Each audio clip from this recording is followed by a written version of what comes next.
Right ఇక breaking news చూస్తున్నాము. ఇక మంగళగిరిలో నిరుద్యోగి సెల్ టవర్ ఎక్కి నిరసన చేస్తున్న సంఘటన చోటు చేసుకుంది. మొత్తం మీద చూసుకున్నట్లయితే జగన్ ఫ్లెక్సీ వైసీపీ జెండా ప్రదర్శిస్తూ ఆయన నిరసన వ్యక్తం చేశాడు. ఎవరైనా తన నిరసనకు అభ్యంతరం తెలిపితే విషం తాగి ఆత్మహత్య చేసుకుంటానని హెచ్చరించారు. మంత్రి బొత్స సత్యనారాయణ ఉద్యోగ కల్పనకు నిరాకరిస్తున్నారని ఆరోపించాడు. ఈ రోజు కేబినెట్ లో నిరుద్యోగులకు స్పష్టమైన హామీ ఇవ్వాలని ఆయన డిమాండ్ చేశారు. ఇవాళ సాయంత్రం వరకు డెడ్ లైన్ విధించారు. నాతోటి మిగిలిపోయిన దాదాపు 2000 మంది అభ్యర్థుల తరపున మీ శ్రేయభిలాషి భైరవకోన శ్రీనివాసరావు మా కోసం మనందరి కోసం నేను సెల్ టవర్ సింగిల్గా ఎక్కాను. ఒక్కరిని సెల్ టవర్ పైన 105 అడుగులు ఎత్తులో ఉన్నాను. మీరు వెంటనే గుంటూరు, కృష్ణా, విజయవాడ ఎక్కడున్నా కూడా రావాలను. మనకు రేపు క్యాబినెట్లో ఉంది. బొత్స సత్యనారాయణ సార్ గారు ససేమేర్ అంటున్నారు. ముఖ్యమంత్రి వారు ఇవ్వమన్నా ఆయన ఇవ్వను అంటున్నాడు.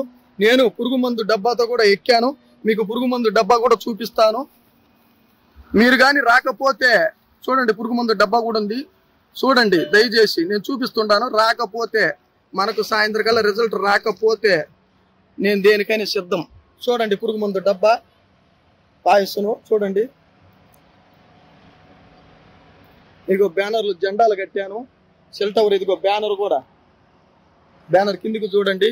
దయచేసి ఎక్కువ సంఖ్యలో రండి. నేను దిగను. మన పూజనీయులు బొత్స సత్యనారాయణ సార్ గారు మనకు ఉద్యోగాలు ఇస్తామంటేనే దిగుతా, లేకుంటే మన కొరకు మీ కొరకు నా ప్రాణాలను తీసుకుంటా. ఇవాళ సాయంత్రం నేను ఒక్కరిని చనిపోయినా కూడా ఖచ్చితంగా అందరికీ ఉద్యోగాలు వస్తాయి నాతోటి.